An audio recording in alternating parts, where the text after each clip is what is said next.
क्या क्या चीजें कॉस्ट ऑफ परचेज में इंक्लूड की जाती हैं, उसका एक सिंपल सा एग्जांपल के फॉर्म में या नाम के फॉर्म में मैंने लिख करके दिया है। देखो, cost of purchase includes the purchase price जो सप्लायर को देते हैं, द ड्यूटीज एंड टैक्सेस जो गवर्नमेंट को देते हैं। लेकिन अगर वो duties and taxes recoverable nature का है, अगर आप उसका इनपुट क्रेडिट ले पाओगे, जिसको जीएसटी क्रेडिट बोलते हैं, तो फिर उसको आप इन्वेंट्री के अंदर इंक्लूड नहीं करोगे, उसको अलग से जीएसटी रिकवरेबल बोल करके बोलोगे। मतलब जो गवर्नमेंट को तुमने टैक्सेस दिया, अगर वो रिकवरेबल है तो वो एक अलग असेट है, और अगर वो रिकवरेबल नहीं है तो वो इन्वेंट्री के कॉस्ट में ऐड हो जाएगा।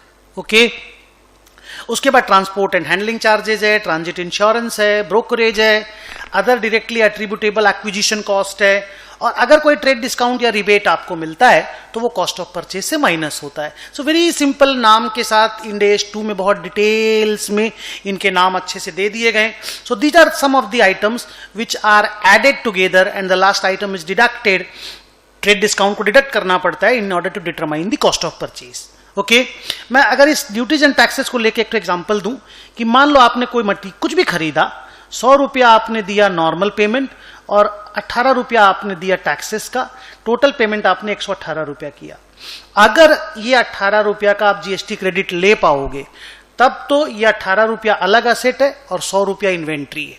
और अगर आप इसका अलग से क्रेडिट नहीं ले पाओगे जीएसटी क्रेडिट, तो आपका इन्वेंट्री 118 में मेजर होगा। ओके, अब आइए डिस्कशन करते हैं कॉस्ट ऑफ कन्वर्जन। सर होता क्या है?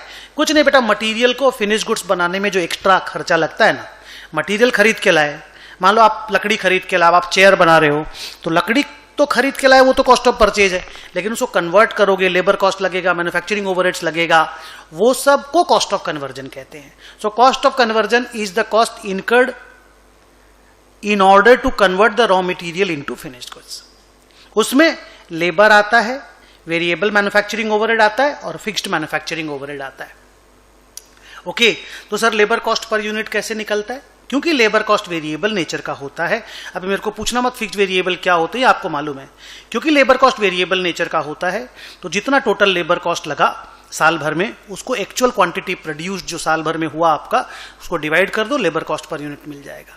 सिमिलरली जो वेरिएबल मैन्युफैक्चरिंग ओवरहेड्स होता है, जैसे पावर कंज्यूम्ड वगैरह, उसको भी आप जैसे लेबर का कॉस्ट पर यूनिट निकाले, वेरिएबल मैन्युफैक्चरिंग ओवरहेड का भी कॉस्ट पर यूनिट वैसे ही निकलेगा, क्योंकि ये भी वेरिएबल है।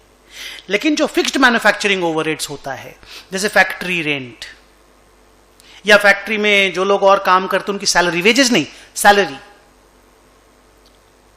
उनको वही, वो भी तो मैन्युफैक्चरिंग के ही काम कर रहे हैं, मतलब फैक्ट्री में ही काम कर रहे हैं, तो उसका जब कॉस्ट पर यूनिट निकालते हो तो उसमें 2 रूल है।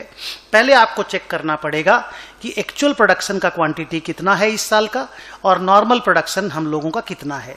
तो सर एक्चुअल प्रोडक्शन तो समझ में आता है साल में कितना प्रोड्यूस किया, नॉर्मल प्रोडक्शन क्या होता है?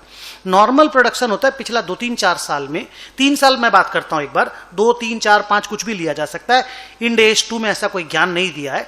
तो मान लो पिछला 3 साल का जो आपका एवरेज प्रोडक्शन है ना, 3 साल का प्रोडक्शन ले लो, उसको एवरेज कर लो, that is your normal production. Okay, अब मान लो आपका टोटल फैक्ट्री रेंट मान लो 10 लाख रुपया लगा, तो ये 10 लाख का कॉस्ट पर यूनिट में कितना ऐड होगा? जितना भी इन्वेंट्री आपके पास पड़ा हो उसमें पर यूनिट तो जाकर के ऐड करोगे। ये डिपेंड करेगा कि आपका एक्चुअल प्रोडक्शन ज्यादा है या नॉर्मल प्रोडक्शन ज्यादा है। अगर एक्चुअल प्रोडक्शन ज्यादा है, अगर एक्चुअल प्रोडक्शन ज्यादा है नॉर्मल प्रोडक्शन से, तो कॉस्ट पर यूनिट ये जो फैक्ट्री रेंट पर यूनिट निकलेगा, वो एक्चुअल प्रोडक्शन से ही डिवाइड करना होगा। मतलब अगर एक्चुअल प्रोडक्शन 1 लाख यूनिट है और नॉर्मल प्रोडक्शन 90,000 यूनिट्स आपका होता है, तो जो फैक्ट्री रेंट 10 लाख रुपया लगा वो 1 लाख से डिवाइड होगा, 90,000 से नहीं डिवाइड होगा।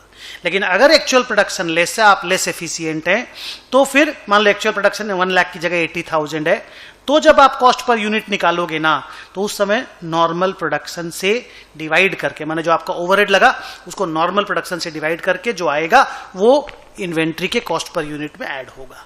So it's very simply defined.